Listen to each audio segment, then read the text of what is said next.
Alright, so this time Hải Nguyên will be our camera woman.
Con ấn Trang Ngạn, Hải Đăng, Trung, Tín, Kim Dung, Tuyết Dung, Ngọc Hiền, Gia Hưng, Ngọc Hiến, Kim Khánh, Hoàng Lan, Quý Linh, Hoàng Minh, Kim Mỹ, Hoàng Ngân, Hạnh Nguyên, Ánh Nhàn, Nguyệt Nữ, Phong, Minh Tâm, Quốc Thắng, có Công Thành, Thanh Thảo, Thịnh, Anh Thư, Phương, Tùy, Nói hết, Phương Tùy, Thủy, Nguyễn Thị Thúy, Nói Thiệt chứ, Trung Tín, Thùy Trang, Thùy Trang,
Kim Tuyến,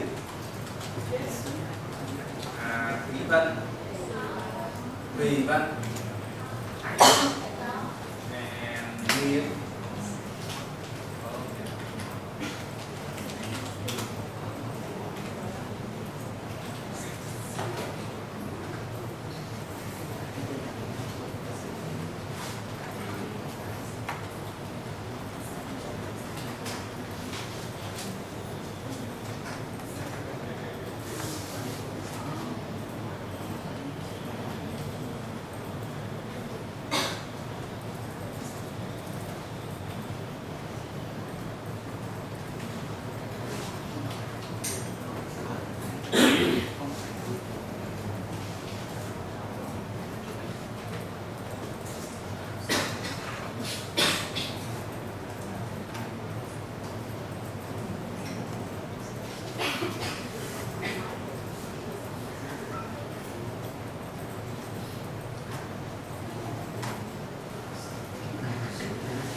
Last week we worked on the literature review in which we practice writing references, making in-text citation, right? I also gave you assignments on the e-learning system of the journal activity and the literature review workshop. Remember, the deadline is now coming. So if you haven't done the literature review workshop yet, then try to do this first, because the system needs the literature reviews to, circulate among the class members. So try to finish this activity first, and then if you haven't done the blog reading and the journal activity yet, keep doing those things. Those activities will help you practice what you have learned for, making research questions, writing literature review, and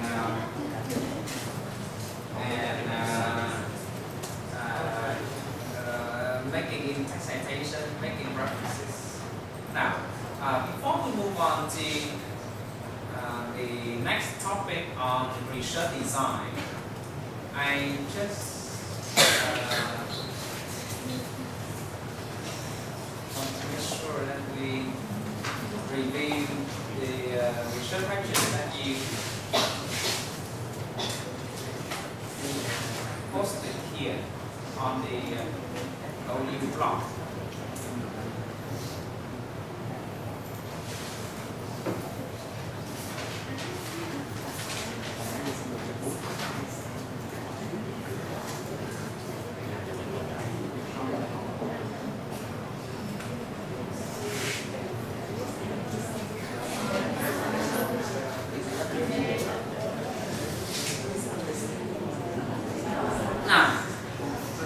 The research question on the first one.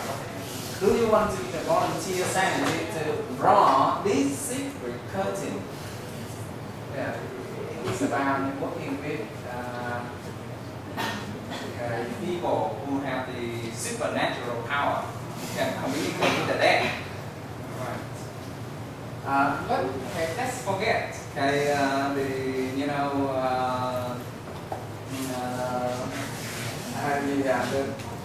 semantic part. Just focus on the form of the research questions. It is a good research question. Yeah. Do you want to be a volunteer scientist?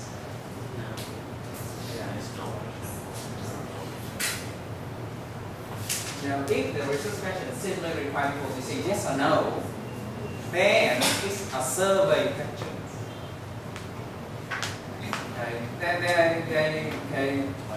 There is no significance in answering these questions with a research. Actually, it's very much like a factual questions. You can make your research question in the form of yes/no questions, Okay? But it needs to be, okay, I mean, it needs to be significant. It needs to be researchable. With this question, I don't know how I can gather data. What kind of data do I need? Right? Do I interview people with these questions? Yes, I may be. But then, okay, if I ask several people and they say, yeah, 10 people say yes and 5 people say no. And what the point? Okay, what the point? So this question might need to be reformulated. How to forget someone you still love? And what do you think about this question? Yeah, this was better than this one, right? You know the answer. And okay, probably this will be secondary research. Not a primary research, but this is possible, okay, for secondary research. And now think about it. It is a qualitative research question or quantitative research? Qualitative. Because you cannot get a number, okay, to answer this question. Probably you interview people, you observe, okay, people's behavior, okay, or maybe you live, okay, with people to forget someone you still love. Okay, or you might tell, okay, from your own experience, okay, that is also a kind of ethnography research. So, okay, this is a possible research.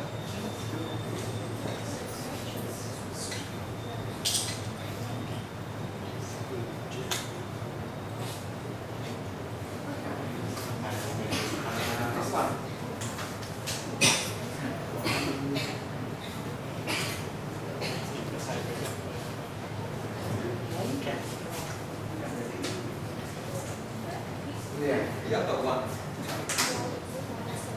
Why is it important to identify your goals in your study?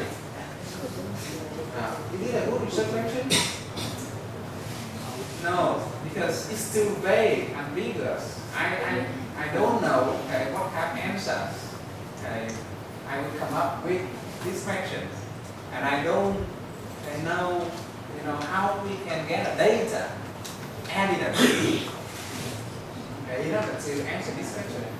Why is it important to identify your goal in your study? And also, your goal in your study is so vague. Okay? Who is you here? Is it myself? Is it a specific organization? Is it a class? Is it a group of people? This one is okay, but still, it's too broad. How does internet help learning English? For whom? Because in the context of Vietnamese, the research will be very different. With, let's say, Chinese, French, or Americans. For Americans, for example, okay, the way that the internet helps them will be very different from the way that the internet helps us, from the value of the internet to us. So you need to narrow down this question further. How do other internet help Vietnamese students learn English? And then, this is also a qualitative research. It can be a combination of both qualitative and quantitative. You can also get concrete numbers on the number of hours students spend on computer, for example. How does that correlate with their performance score? For example, my hypothesis is that people who are strong in internet skills will perform better academically. So I can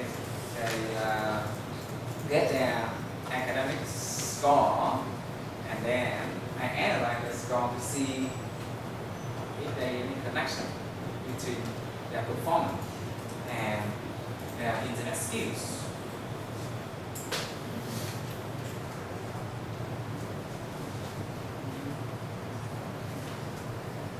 What would be missing in a world without music? What do you think about little research question? Yeah, this person write it down. Yeah. I know this is your very first step to research, and I appreciate all these questions here. I will try to help you learn better about making a research question. When you form a research question, you think right away.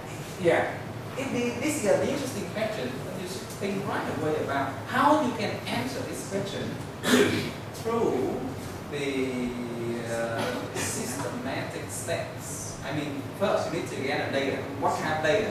Is it interview data? Is it numbers? Is it observations? Okay. Is it videos? Is it books, journals? Is it accounts or artifacts? And then, how you could analyze those data in order to answer the question. So what would be missing in a world without music? I think the answers to this question can be very factual. Without a world of music.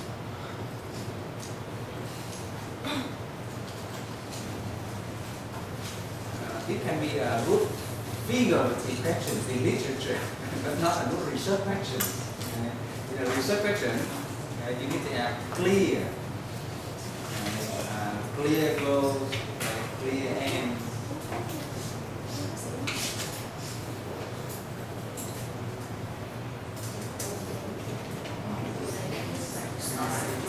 What's your opinion on unisex style dressing?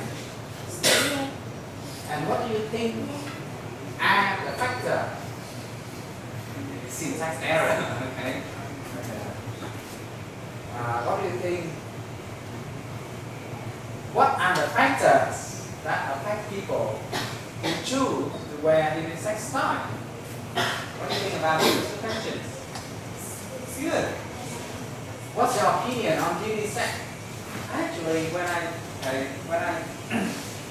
I make it a research question, I will not say what's your opinion, because it sounds very subjective. You got questions. I will say, what is the opinion of students from class 3A? Okay, 3A09 on unisex style dressing. And probably with this I will do a survey. You like it? How much you like it from 1 to 5? So this question needs to reformulate in a way we use the pronoun to make it sound more objective. And what do these students, what are the factors that affect the way these students choose their dressing? Okay?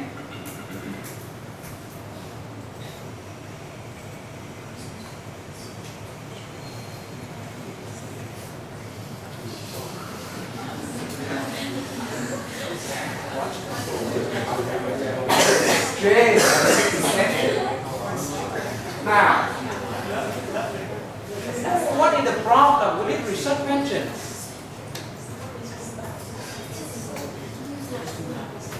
It's okay to have yes no question, but there is a very big problem.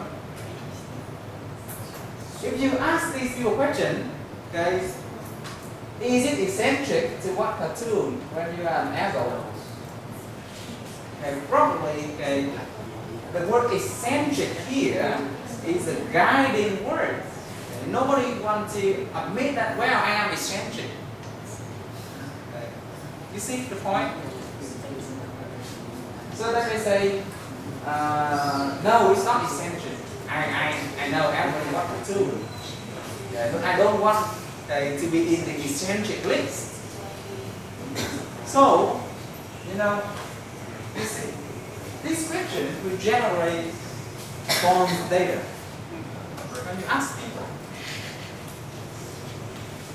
and if you read again the instruction on Google research question, we say this is a misleading question, leading question.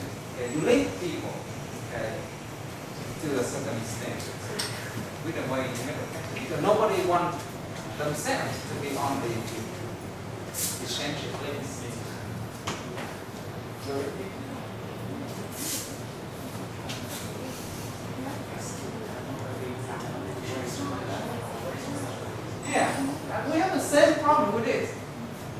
Is abortion a crime?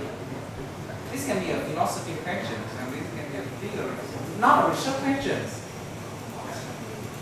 You see that? Because crime is again a leading question. It's around subjective judgment, and it does not have to gather objective data.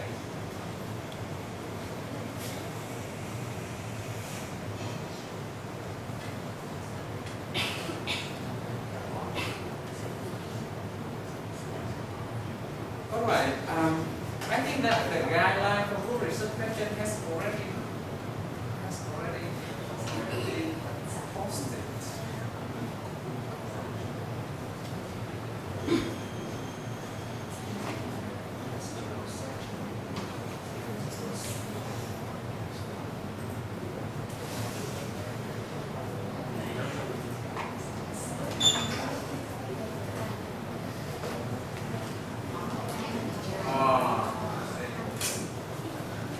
I will update this part.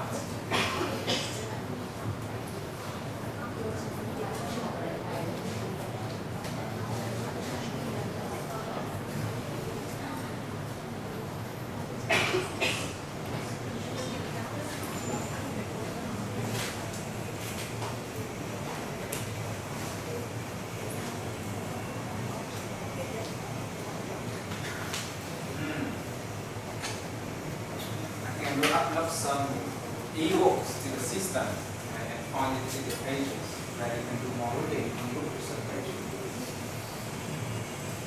Now, we have done the literature review, and you need to practice that often. It's only a fraction of how much you practice in order to do well in the exam. And making references for books, for journals, for websites, and doing it citation. 2 out of 10 points for that part.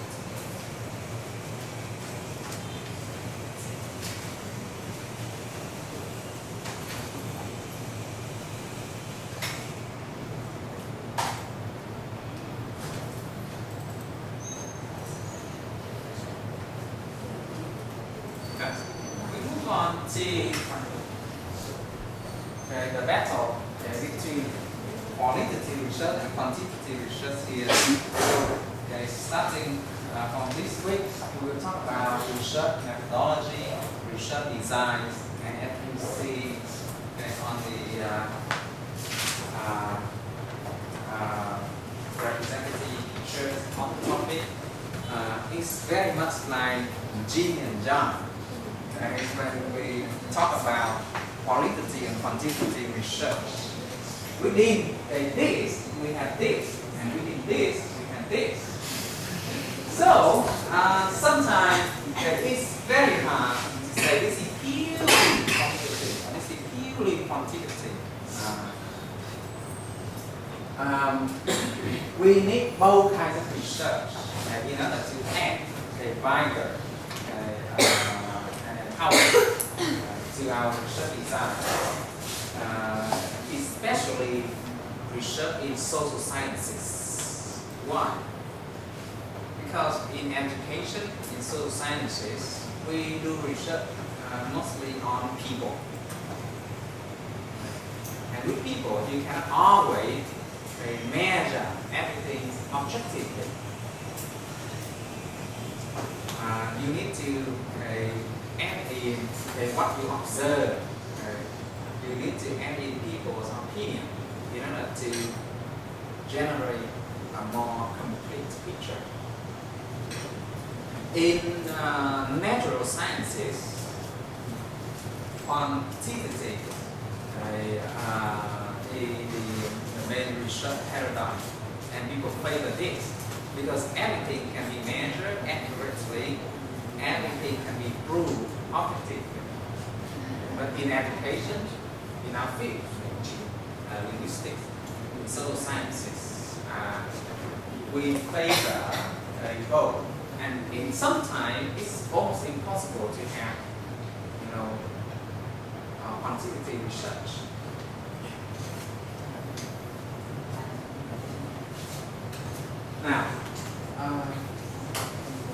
get ourselves familiar with several key concepts first. So I want you to go into the e-learning system and start researching these key concepts. Okay. After this, we'll start exploring the concepts of my lectures. So go to the key concepts.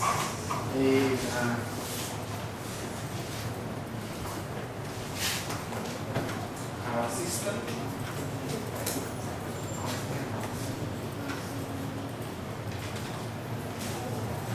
Brain action.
one more minute and we start.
Okay, it's time to stop.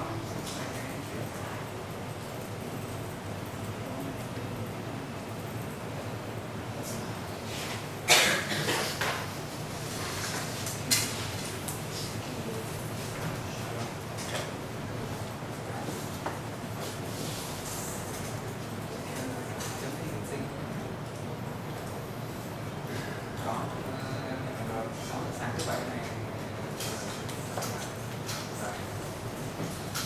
Không, hẹn rồi 6 giờ là tới một việc này thì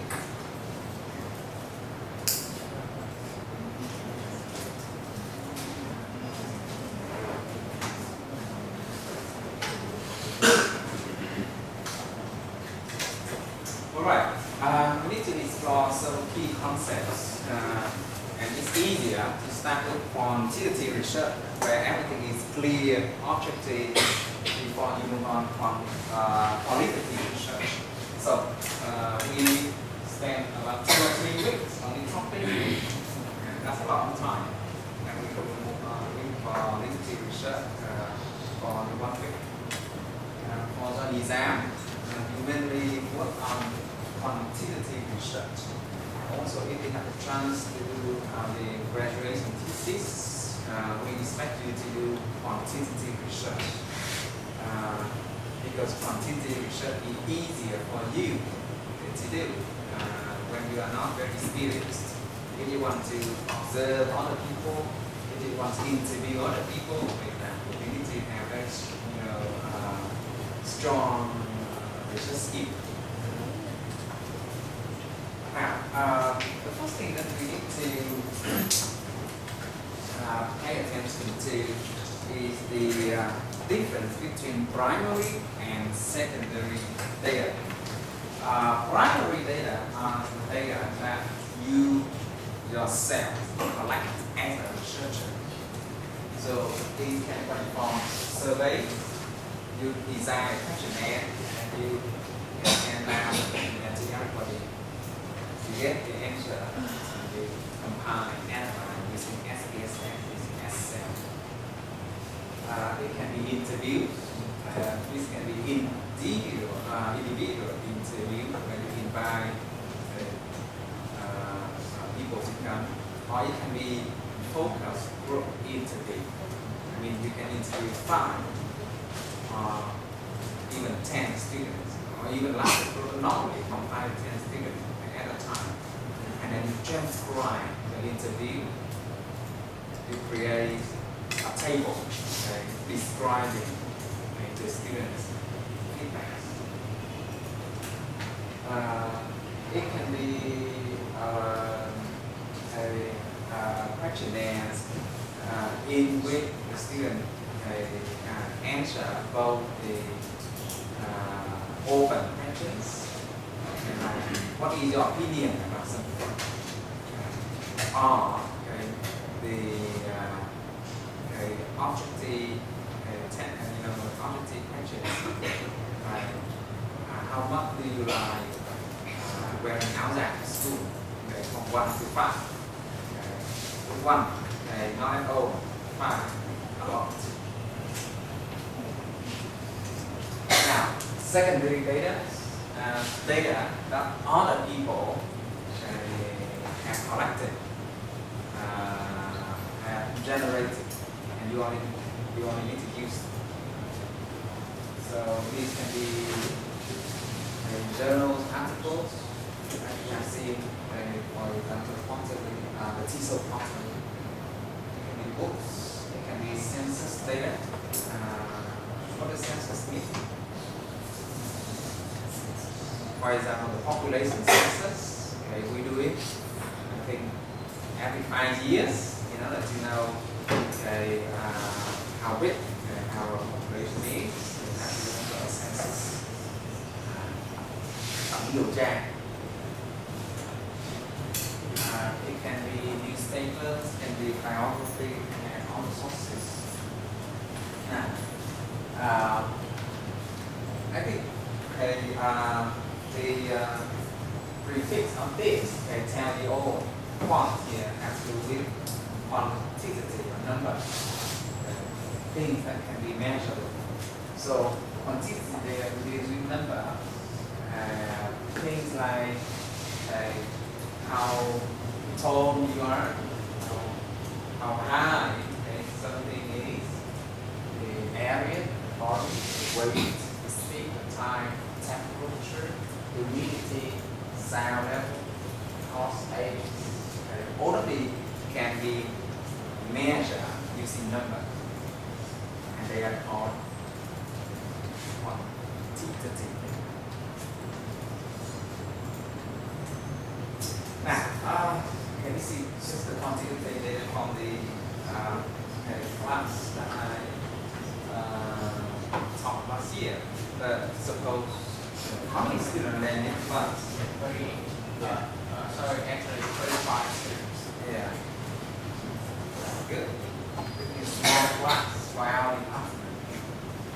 35 students, but a very big class for the French department, for example. How many girls are there? 37 girls. 37. 37. Have so many girls. And 8 boys. Good number.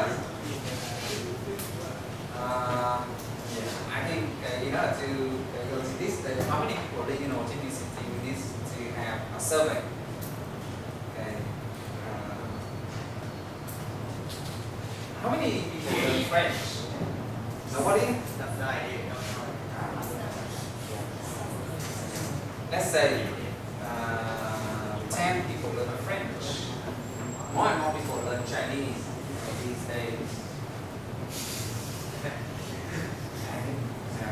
That's a good choice. Just a little bit object discussion. When I was in college, nobody told me which foreign language I should choose. Actually, there are both advantages and disadvantages of choosing Chinese and French.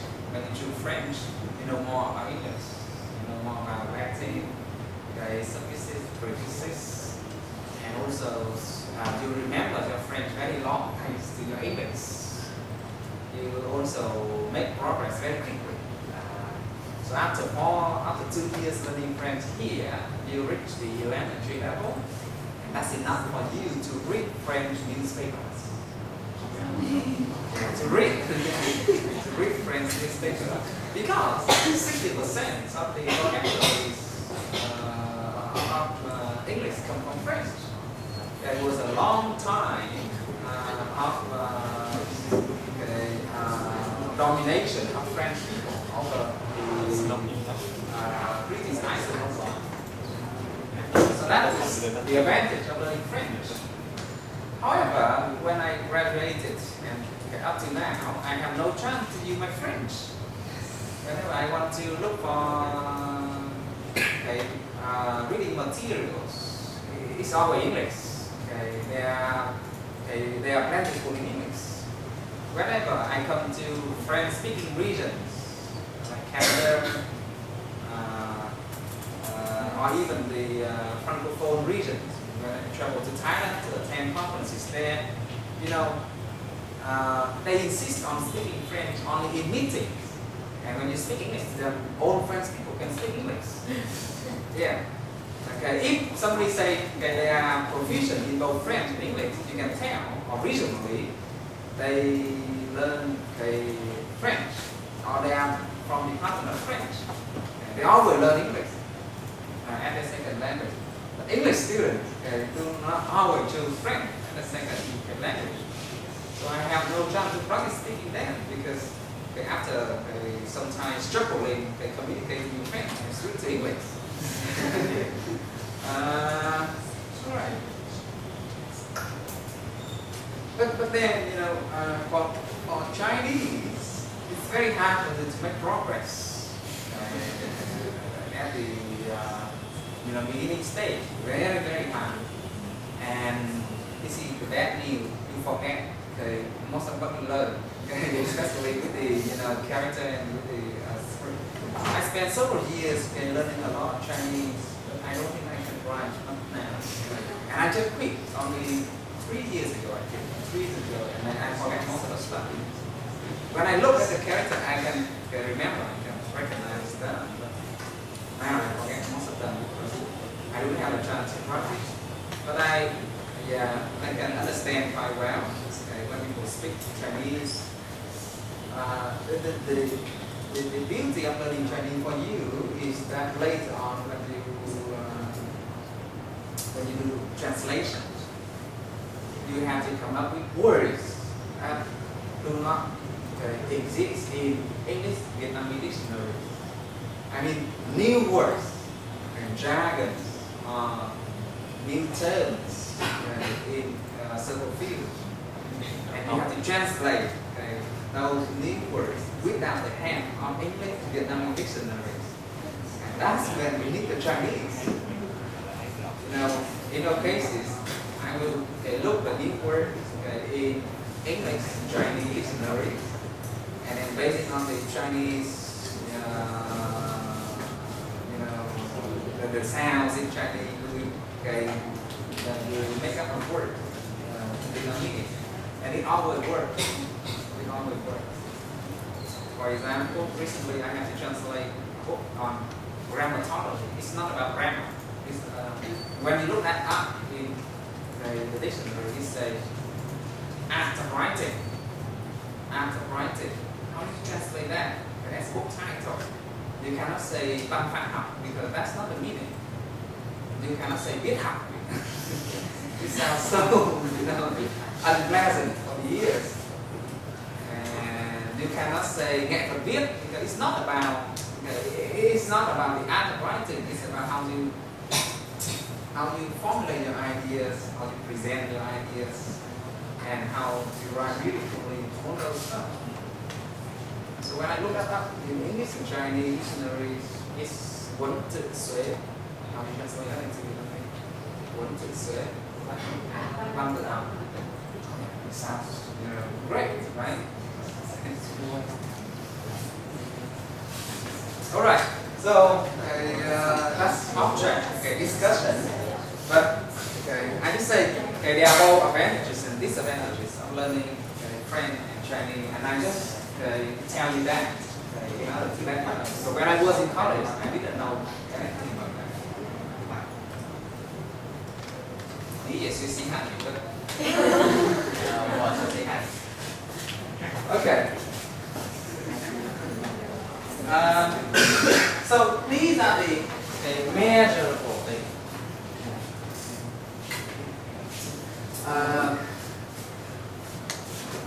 When you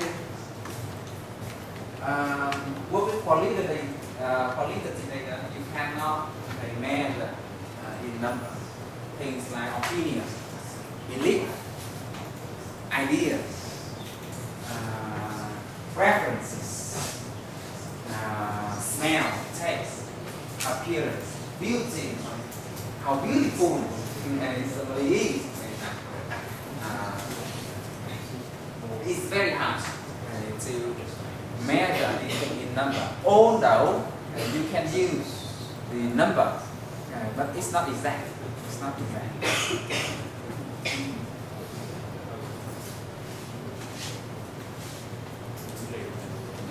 Now, so for your class, for example, these can be the politically data, friendly people, technology savvy. It is true for you. I mean, you love using technology. I expect it. Now, you were born in 1990, right? 1991. So when you are 5 years old, when you are 5 years old, the internet already came into Vietnam. You know what you are called? You are called the digital native. Digital native. You are the digital native because you were born in the digital age. After 1990. I am the immigrant. Digital immigrant. Right. Environmentalist. You. So, remember to please your seat. Do not throw stress or rubbish around. Hardworking. I expect so. So, all of these are policy data.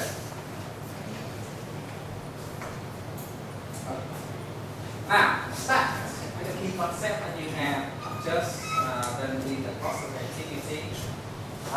Populations refer to all of the individuals that you need to research.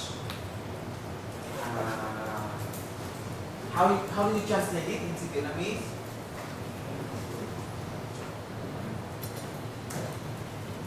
For example, if my research question is what is the opinion of how do 3A09 students think about dancing? How do 3A09 students of the Department of English think about dancing? Then, what is my research population? All the students in your class. All the students in your class. In another research, I put in research questions.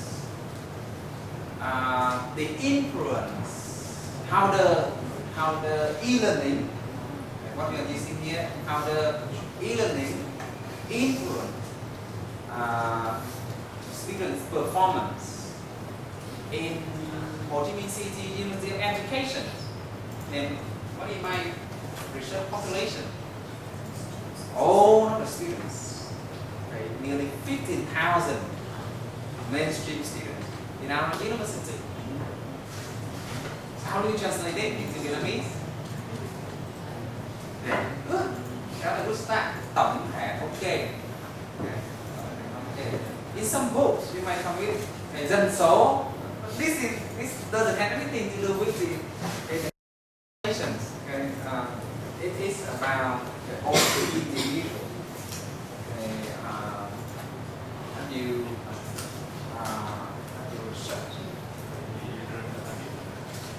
And then the sample.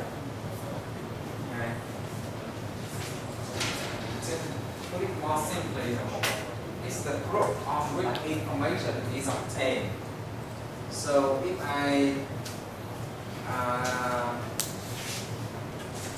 do a research on the input of e-learning on students' performance in Vietnam,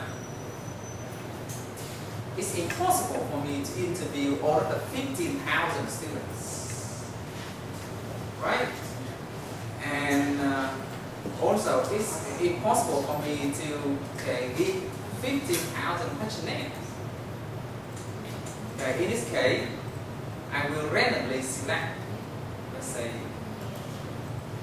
100 maybe too much, maybe 20 students from the Department of English, 20 students from the Department of Mathematics, 20 students from the Department of Literature, 20 students from the, for all the departments, I select 20 students. That may be one way. Another way is to we will learn about sampling very soon the proportion depending on the number of students in each department. But I will select sample from each department, right?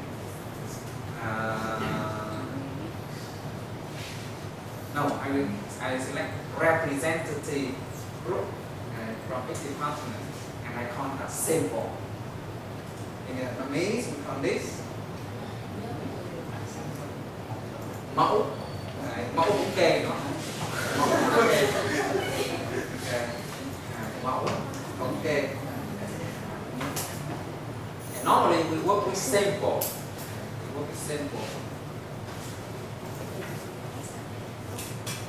Now, so in order to do your research, as I have told, you cannot investigate all of the individual within the research sample. Instead, you can only work with the sample, and the technique to select the sample in order to guarantee validity of the research is called sampling. Lấy mẫu, chọn mẫu, lấy mẫu.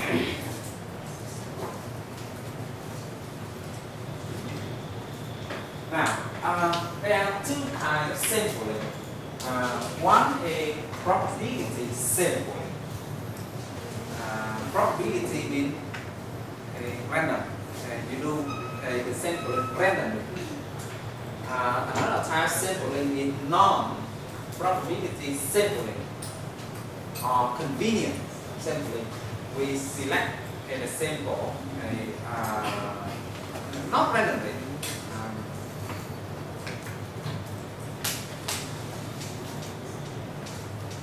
Now, there are several ways to select your sample randomly. The easiest way is simple random sampling. This is how I do it.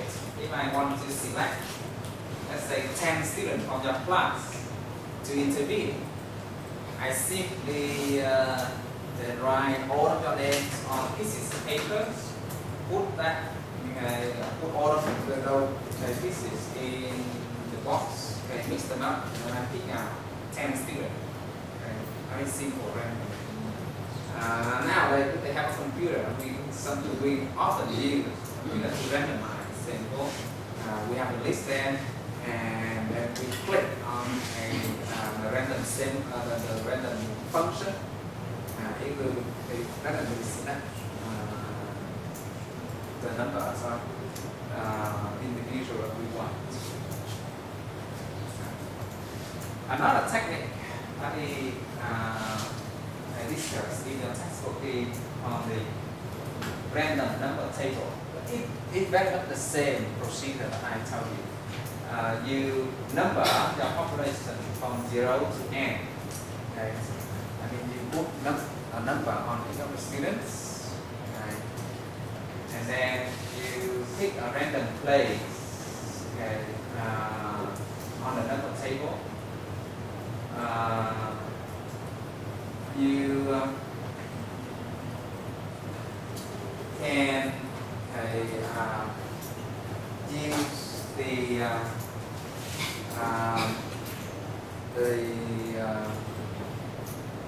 order, like for every 5 students, you select 1 to 5, 5 to 10, 10 to 15, 15 to 20.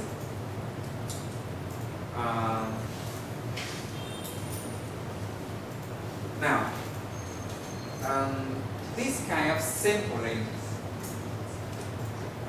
can help you to get the number of people for the research quite quickly, but it also has some disadvantages.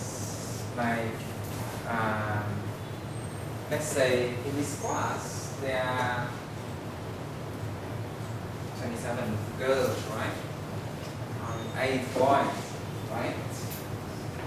And choose simple random number, it's likely that I will choose only girls, or maybe only one boy, and 9 girls. And that doesn't generate,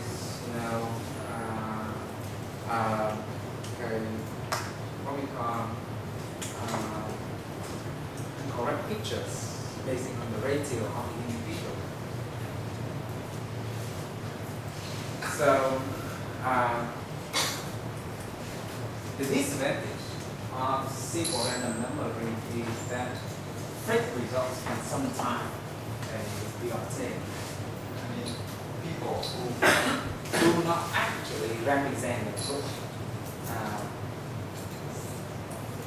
If I do this, I might randomly or maybe accidentally select only people who have computers at home, good internet connections, and it may not tell the true stories about e-learning for all the students in the class. You see the point?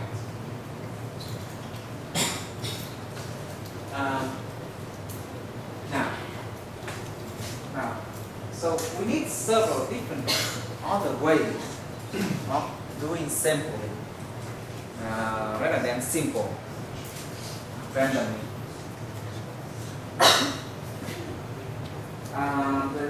The systematic sample is another way of probability sampling.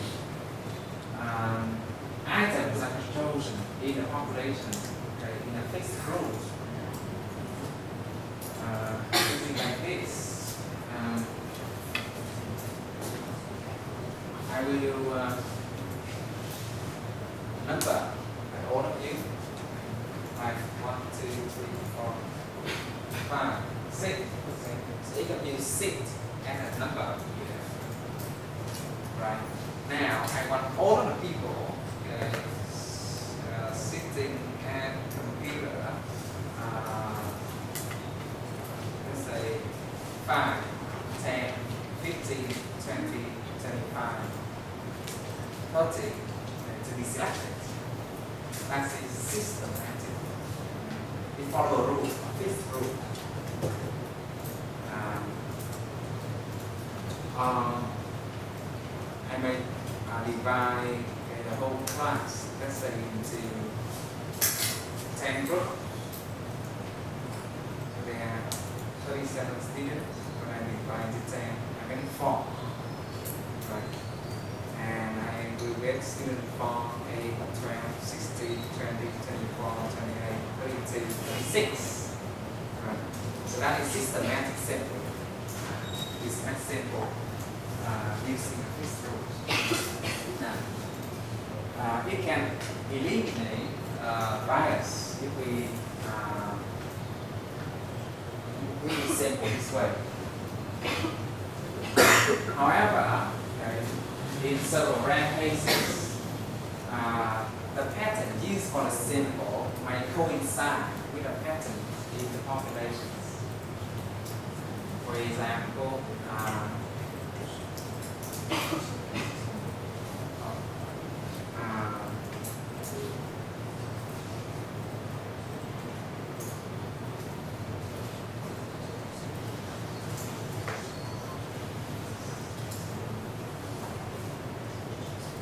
in many high school or in many schools, class A is usually a good class. Yeah, people is like good students who have been to class A. Yeah, and that was my experience when I was in primary school and in junior secondary school. Yeah, you see that? So if we do not know about our culture and we select a systematic, and we do systematic sampling and we only select class A in all of the school, then you see that the patterns that we use for the sample coincide with the pattern of the population. So accidentally we select only good classes for our research.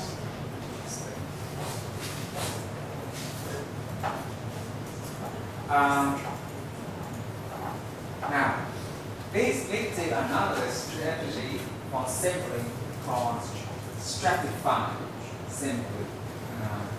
Lấy mẫu theo kiểu phân tầng. And this lấy mẫu theo kiểu ngẫu nhiên hệ thống. Stratify. I mean, data are taken in stratum. Okay, that's why we have the word stratify, stratum. Now, you see how easy that is. The population is broken down into categories, and a sample is taken from 8 categories. The proportion of the sample size are the same to the proportion of 8 categories of the whole.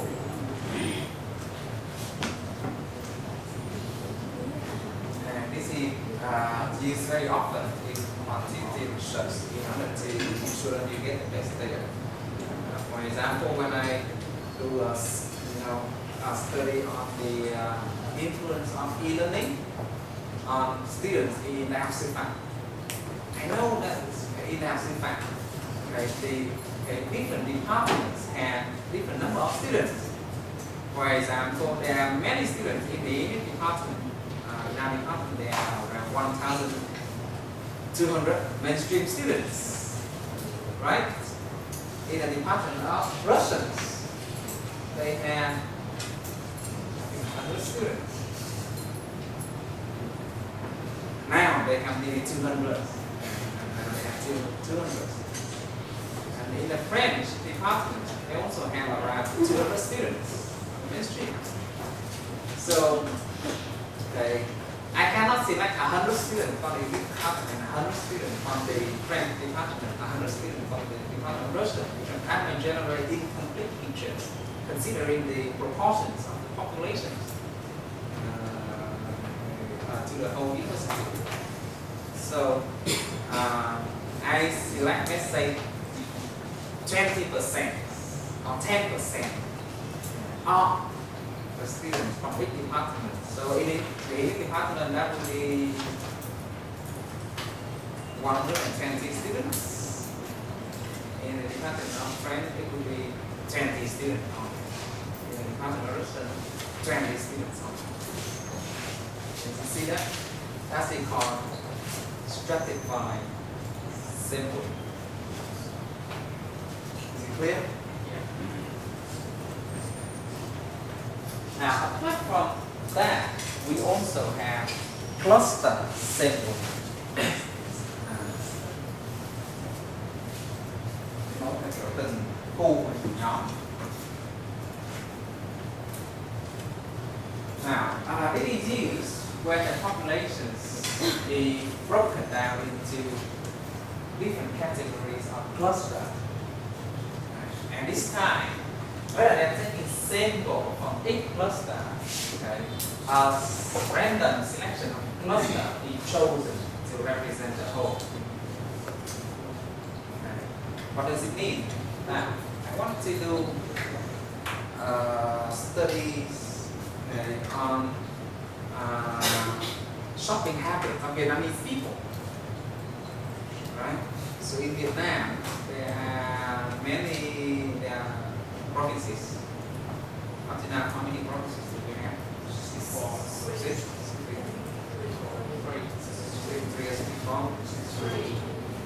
63. I can select a number of people from each of the provinces. However, we know that inside each province we have many districts, right? And inside each district there may be wards or communes, villages. Right. So, in order to ensure that we can have a representative data from all regions of Vietnam, this time I will take a cluster. I will take Ho Chi Minh City, but inside Ho Chi Minh City I randomly select several wards. Let's say 20 wards in Hanoi and select chemical, but only in Hanoi. Okay, not as a whole. So to a system is really a combination of simple random sampling and stratified sampling.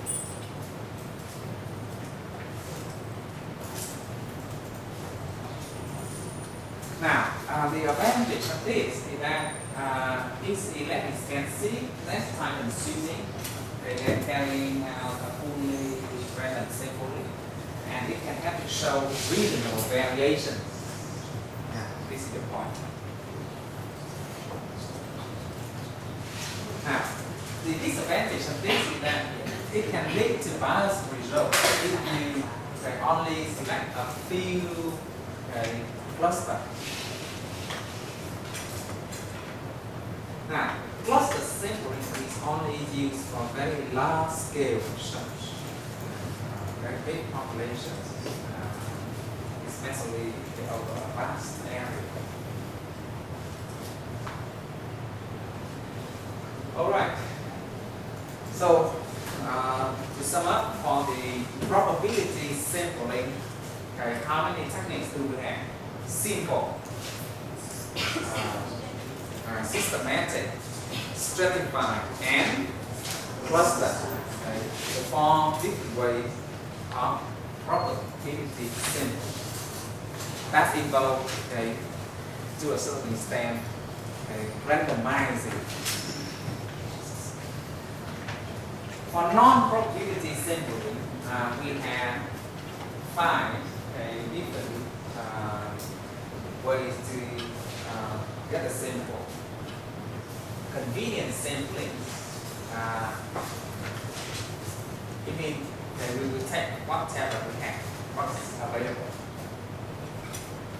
Next year, when you do your research for your graduate thesis, for example, probably you will do convenient sampling because no school allowed to randomize their students and put them into classes that you want. So you go to a certain high school and you are given 2 classes to teach. So you select those 2 classes from the student. That's a convenient sampling. You only have access to the 2 classes. We have the policy sample. And I mean, we deliberately choose someone and several individuals for the purpose of our study. For example, you want to study on the strategies that a successful learners of English use to improve their speaking. In this case, you will deliberately select only very good students from different classes, and then you can interview them, or you can observe in the way they learn. We have model instance sampling. I mean, we focus only on the typical people on the group. We can also sometimes interview or work with the experts. And this time, we did it on expert sampling. I mean, we only select the expert in the field. We can also have poster sampling.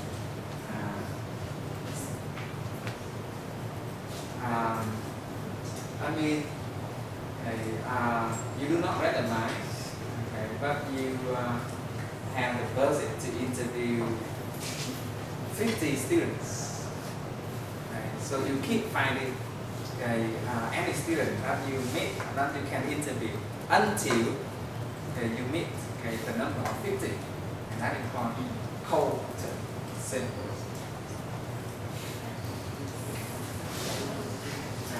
Apart from that, we also have several other kinds of sampling. And all of these do not require any randomizations. We also have proportionate fold sampling. I mean, we have a quota for each of the groups. When I want to study about the behavior of students learning foreign languages, for example, I say, yeah, you get to interview 50 students from the Department of English, 20 students from the Department of Russian, 20 students from the Department of Chinese. So that's it called proportionate quota symbol.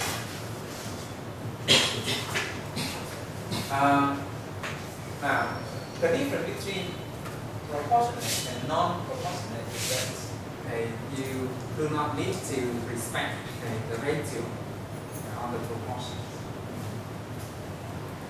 In diversity simply, we will try to put in as many different varieties of the population as possible. For example, when I want to study about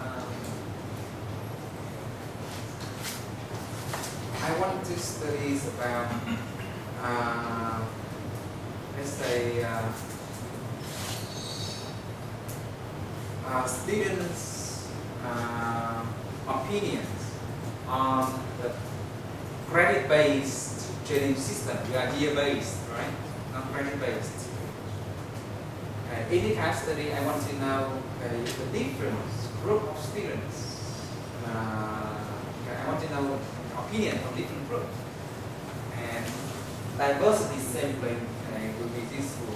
So I will select several male students, several female students, several first year students, several sophomore, freshman, sophomore, junior, senior, several students living in OPCC, several students living in other provinces, several students who have their own motorbikes to see how they travel.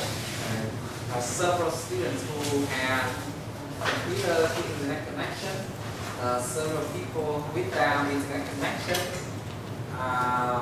several people from low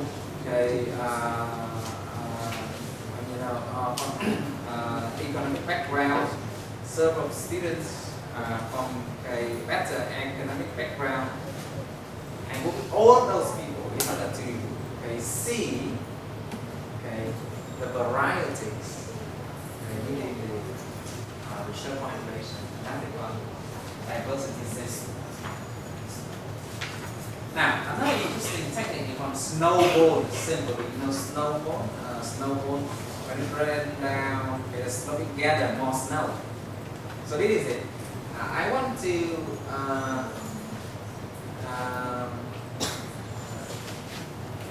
interview. I want to know more about how tutoring, doing part-time jobs as a tutor, have in-service, pre-service teachers like you. So I will ask like me, do you tutor? No, you don't. So do you tutor? No? Does anybody tutor? You did what? Okay, so I will ask Dan. I will come to Dan, I will interview Dan about her tutoring experience and whether it helps learning or not. And then I say, Dan, can you suggest somebody else that you know who also tutor for me to interview? And Dan suggest Jan, for example. And I go to Jan. I interview Jan and I say the same thing. Hey Jan, can you suggest somebody else who also tutor that you know? Jan point to another person and I go to the person that Jan suggests. And I just keep going that way until I get enough people in my study. That's called snowball symbol. And a judgment symbol, I mean, you simply select what you think fit for your study. You judge that they are fit for your study. I think we should stop a little bit. Somebody is sleeping already.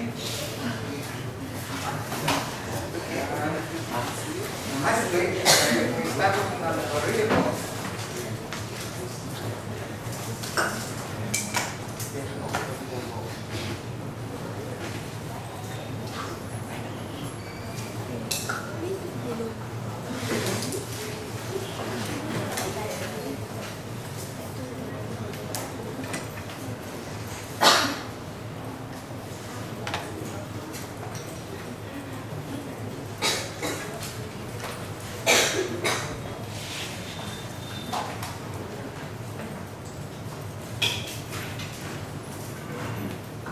Now, our internet connection now may not be very fast, but at home, I want you to watch the simple system managed 35 sample video. These are very good videos, okay, in which people demonstrate this technique, animated. For now, I want you to go to the reading section, click on the link time simply and read a little bit. It explains all of the probability and non-probability sampling techniques we have been talking about so far.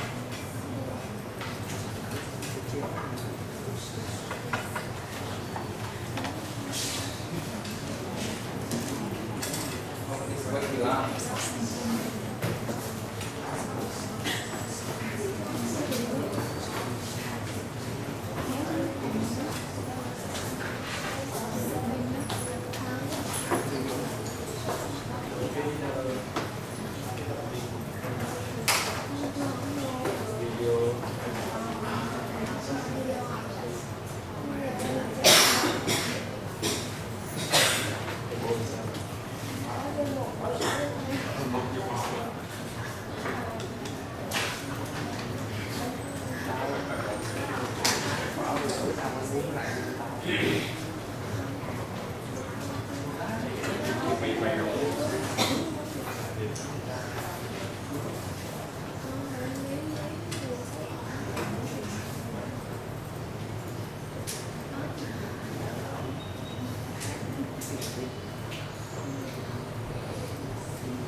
Vậy là nó hỏi trong đó là phía sau không?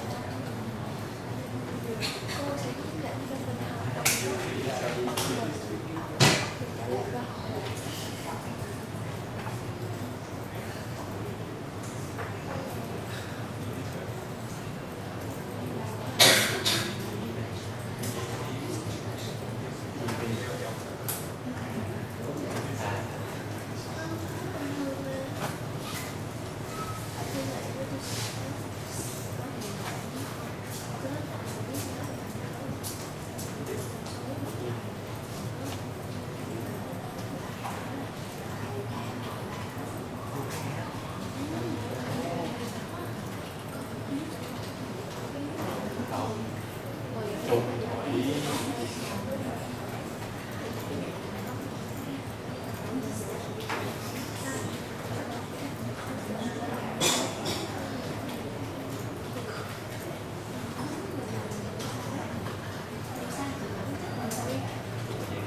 the students in the class.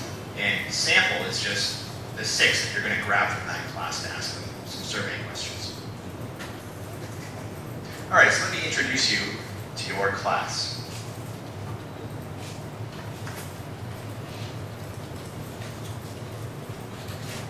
Okay, so this is a video demonstrating the different type sampling. And you can get it from our system.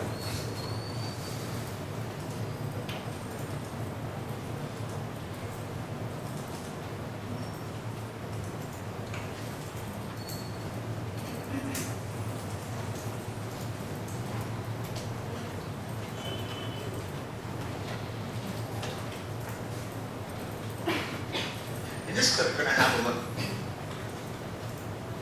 Hey there. In this clip, we're going to have a look at 3 different ways that you can gather the results of a survey, or it's what statisticians call sampling techniques. These are techniques that you can use in your own classroom if you had to do a survey for a project. But let's have a look at an example problem first. There are 24 students in your class, and you wish to interview a random sample of 6 of them. Describe 3 practical ways you could select a random sample of this population. And by population, they mean all the students in the class. And sample is just the 6 that you're going to grab from that class to ask them some survey questions. All right, so let me introduce you to your class. All right, here's your class. 24 students in total. And you want to ask 6 of them some questions. Well, how do you go about doing that?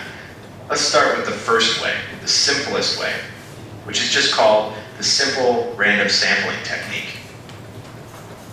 This first method is, well, it's just what it sounds like. I just go into the classroom, and without any real thought, I just grab 6 people at random. I could just roll the dice if I wanted to, or just put on a blindfold and just grab or point to 6 different people until I have my sample, which is 6 people. The advantage to this technique is that, well, it's really simple. Obviously, it's got simple right in the name. I just grab 6 people quickly. The disadvantage is, though, you're not necessarily going to get a true makeup of the classroom. You can see I only selected 1 girl at random this way. So you have to be careful when you use the simple technique. Let's move on to the second technique. This one's called the systematic random sample. And it's a little more organized because what I do is I break the class off into intervals. Now let me show you how I calculate my interval. I take the total number of people in the population, in this case the entire class, which is 24, then I divide it by how many people I want in the sample, which is 6. So my interval is 4. And what this means is I select every 4th person in the rows. Now I just have to figure out a place to start randomly. So I could just roll the dice, and let's say it comes up at 2. That means I'm going to start right here and count to 4. 1, 2, 3, 4. And I choose this person first. So she will be interviewed. Now I count 4 again. 1, 2, 3, 4. And I keep doing that. 1, 2, 3, 4. 1, 2, 3, 4. 1, 2, 3, 4. Now here I'm going to go back to the start of the class because I've run out of people. 1, 2, 3, 4. And now I've got my 6 people selected. And you can see this way I got a little bit of a more accurate representation of the population. I've got 3 girls and 3 boys in this sample. Okay, let's see the last technique. This last technique is called stratified random sample. Stratified because I divide my population into what are called stratums. Now this can be categories. For in this case, I could have males and females. So let's divide the class up into male and female. All right, well now that I've got the class divided into what are called stratums, in this case the categories are male and female, I can see that there's more males in the class than females. In fact, there's 15 males in the class versus 9 females in the class.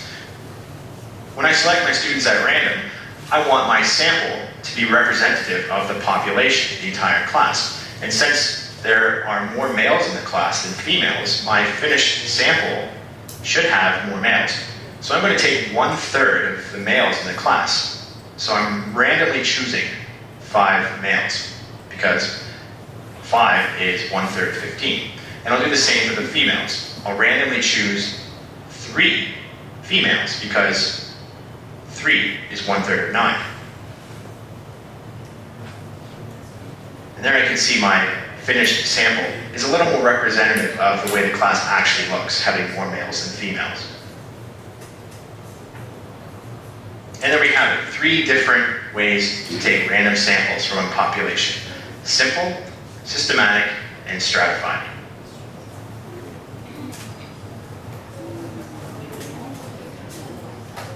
Plus the sampling is a very large population, so it's not we will not discuss it here.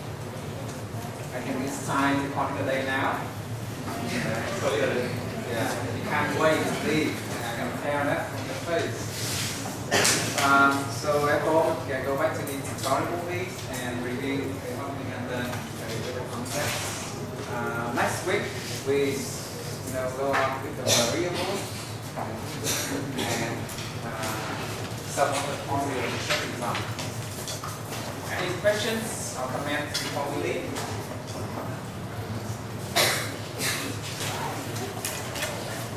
No? Okay. So shut down the computers and get ready to leave.